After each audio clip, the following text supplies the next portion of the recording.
Tómala pero en poquito. A ella la hicieron esquiva y cuando la manosean se duele como una niña. Un solo gajito uno, cómo huele la bendita. Mi padre murió muy joven, tenía 33 años, así que mi madre quedó viuda y era obrera industrial. Yo nací en un lugar cerca del volcán Yaima, que se llama Hueñivales. Mi padre era un campesino, yo nací mi hija se ríe mucho, yo soy la mayor de 14 hermanos.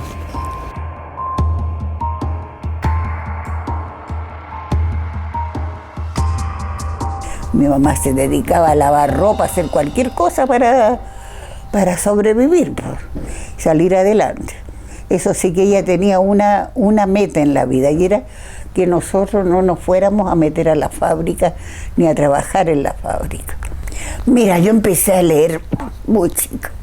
Mi padre me compraba el Peneca y me lo leía. Y un día me dijo, no te lo leo más, tienes que aprender tú a leer. Así que yo creo que a los 4 años aprendí a leer y ya no paré más. Mi papá era muy lector y siempre había muchos libros en la casa y a mí me encantaba eso, que llegaba una revista que se llamaba El Campesino, que traía muchos cuentos, relatos, refranes, traía juegos de así para que uno... Cuando yo no leía, mi papá nos leía, pero después yo leía y me encantaba entusiasmar todo eso. Yo creo que eso influyó en que yo siempre quería estudiar más. Cuando había una palabra rara nos preguntaba qué significaba y si nosotros vacilábamos o ella calculaba que no la habíamos dicho exactamente, nos obligaba a ver el diccionario. Así que esto fue muy motivador, fíjate, muy estimulante. De modo que en las clases de castellano era mi clase favorita y me gustaba mucho hacer composiciones, ¿no? Cuando yo entré a segundo de humanidades, un día mi papá me dice que yo no voy a poder seguir estudiando. Entonces me parecía tan raro porque mi papá quizá, yo no recuerdo en qué palabras, pero mi papá quizá nos había impulsado a que aprendiéramos, ¿no? Entonces la única explicación es que, bueno, tú tienes más hermanos más chicos, así que hay que educar a más hermanos a los otros y no hay como costear. Y fue un golpe bien fuerte.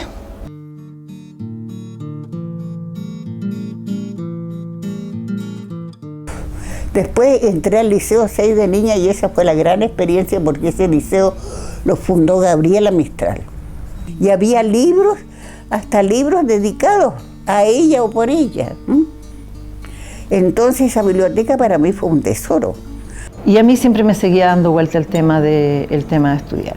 Y me averigué en el Ministerio de Educación que había una posibilidad de dar exámenes libres. Y bueno, me aceptaron. Y yo me acuerdo de haber estudiado, pero tanto que me acuerdo que veía lucecitas en la calle de cansada y no trabajé nada más esos 2 meses de verano. Bueno, la cosa es que me inscribí para dar los exámenes.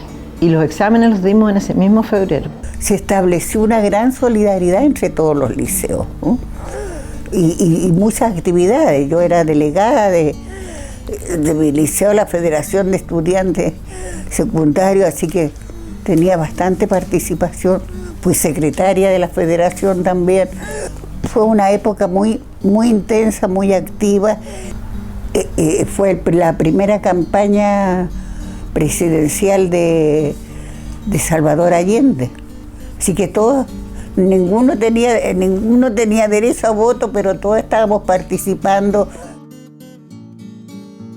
Y me puse a estudiar las 2 cosas que más me interesaban, castellano e historia. Lamentablemente no pude seguir porque no podía costear los estudios, ¿no? Por muy gratuita que fuera la universidad, si no se tenían recursos mínimos era imposible. Y ahí empecé de nuevo con el afán de estudiar. Y entonces postulé a trabajar, quería estudiar historia aquí en el pedagógico, pero eso era el 75, el año 75, que igual todavía era muy fiera la cosa. Y entonces quedé en historia en el pedagógico. Entonces yo trabajaba, empecé a ir a la universidad, que era un verdadero cuartel. Entrábamos por un callejoncito así, con carnet en mano y el bolso abierto, todos los santos días. Quise estudiar y trabajar, conseguí clases, hacer clases en una escuela, y al final tuve que dedicarme solamente a trabajar. Y yo me iba a meter siempre al taller de María Elena y a copuchar con su pintura y tal.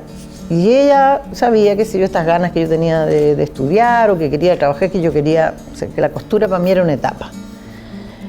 Y ella un día llega allá y me dice, Micaela, tengo una pega para ti.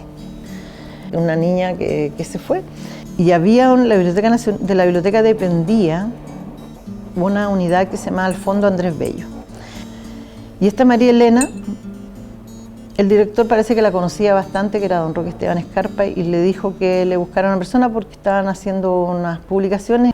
Entonces la María Elena dijo, no, la Micaela aprenderá, no sé, pero yo le decía, pero ¿cómo voy a ir si yo no sé ni escribir a máquina? Para mí eso era ya un requisito importante.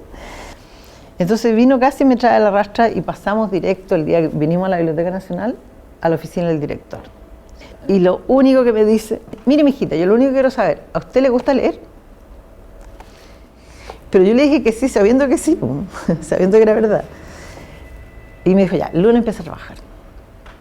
Yo volví, estuve 3 años trabajando en China y 3 años en Checoslovaquia.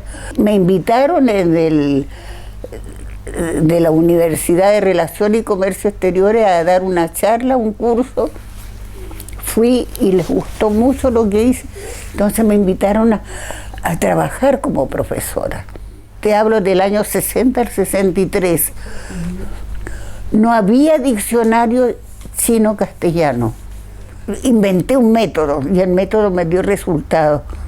Primero, no usar jamás textos traducidos. Usamos desde Don Quijote a unos jovenzuelos que se llamaban Vargas Llosa, García Márquez, que empezaban a publicar en ese tiempo, a escritores chilenos, y al regreso me puse a trabajar como periodista. Fue una experiencia muy tremenda porque me permitió acercarme bien a fondo en nuestra realidad. Yo seguía trabajando en el diario El Siglo, me tocó salir en la primera salida pública que tuvo Allende cuando fue elegido candidato. Ellos siempre estaban hablando de los personajes populares, de las fiestas tradicionales, entonces yo me entusiasmaba a trabajar con eso. Y además le empecé a oír hablar a don Juan sobre la lira popular. O sea, yo quería saber lo que era. Me dejaron ver la colección de la lira popular, me la llevaron Juan y Justo a las referencias críticas, y ahí empecé a darme cuenta del tema, la poesía en décima. Don Juan Uribe siempre me estaba contando del canto lo divino no sé dónde. Yo ya paso a extensión cultural, y ahí fue cuando yo empecé a estudiar la lira.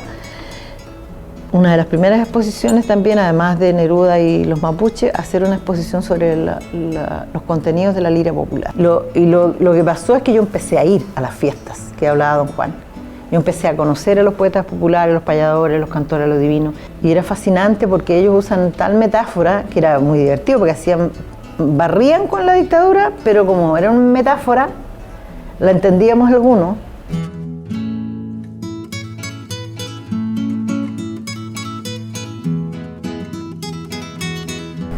Trabajaba en el Instituto de Arte Latinoamericano de la Facultad de Bellas Artes y en El Siglo.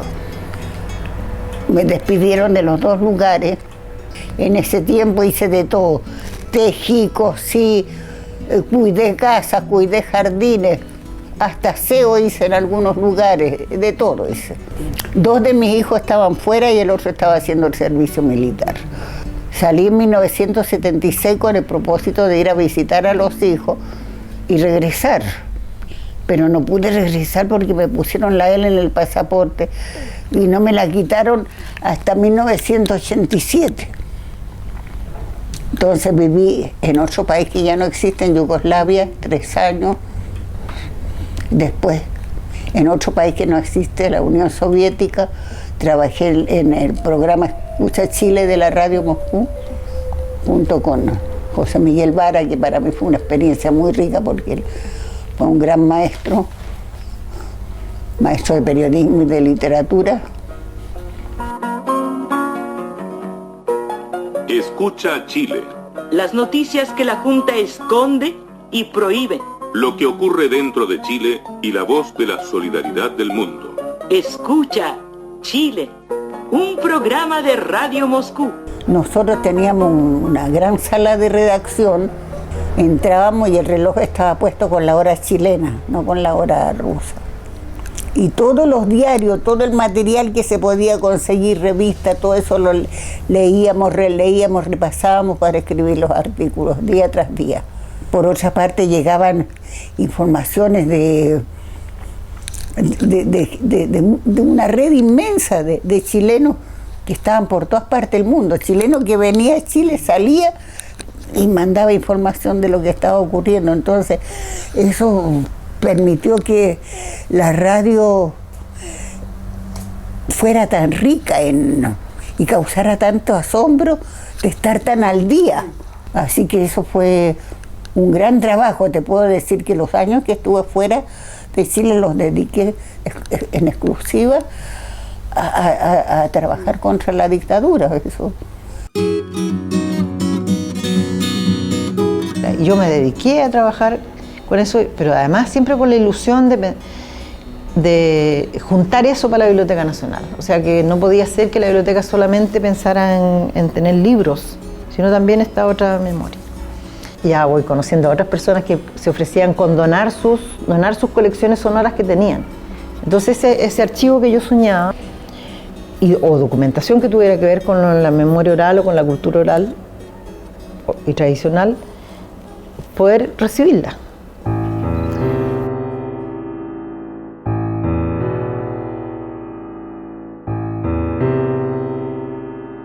Y durante el exilio me dediqué a escribir mucho.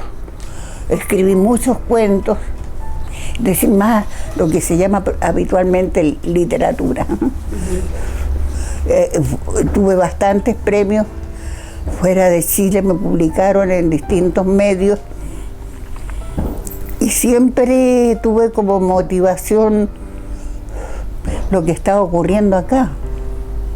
Sobre todo a partir del golpe de Estado, a mí me ha provocado una inquietud que no puedo saciar. ¿De dónde procede tanta crueldad, tanta capacidad de cometer crímenes contra los propios hermanos? Entonces de ahí han nacido varias novelas. Una es Javiera Carrera, Madre de la Patria, en que naturalmente están todos los hermanos como protagonistas. Luego hubo otro personaje que me motivó mucho, que es la Quintrala. Los hechos hablan de una manera espantosa de ejercer el poder. Entonces de allí nació mi libro Oro, Veneno, Puñal. Retorné a Chile cuando me quitaron la L del pasaporte en 1987 y nunca más me dieron trabajo y no conseguí trabajo en este país. Me convertí en una cesante eterna. Lo único que me han dado han sido pololitos. Para mí yo fui borrada del mapa de los trabajadores. Y llegando a la democracia se crea el Fondar, pero creo que se creó el FON 91. Y yo dije, tate, yo a ver si puedo postular. Y postulé y gané por 2 años y para armar el archivo. Y ahí ya se pudo recibir esas colecciones, se pudieron respaldar. Entonces, de ahí ya no me para nadie. Y se armó este archivo. Quiero escribir más. Y sobre todo quiero que me publiquen la inmensa cantidad de trabajos inéditos. Toco las puertas de las editoriales y no me las abren. Entonces, tengo bastante que escribir y fuera de eso mis crónicas que estoy realizando con cierta regularidad, sobre todo en el afán de rescatar aspectos desde la memoria histórica. ¿Ah? Siempre fuimos parte de la historia, no estábamos ajenas. La historia no era un libro que leíamos separado de nuestras vidas, ¿no? Yo creo que empiezo a escribir para entender yo misma. Y como yo soy parte de un pueblo, debemos ser muchos los que tenemos las mismas dudas, las mismas inquietudes.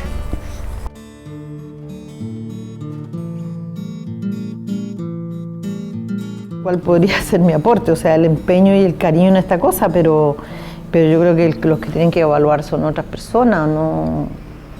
Pero cuando te interesa un tema, te has involucrado en el tema y es parte de, no sé, como una criatura, y más si te convocan y te piden, yo creo que, no sé, capaz que llegue hasta el final de mi vida con esto, si es que no me cierran la puerta.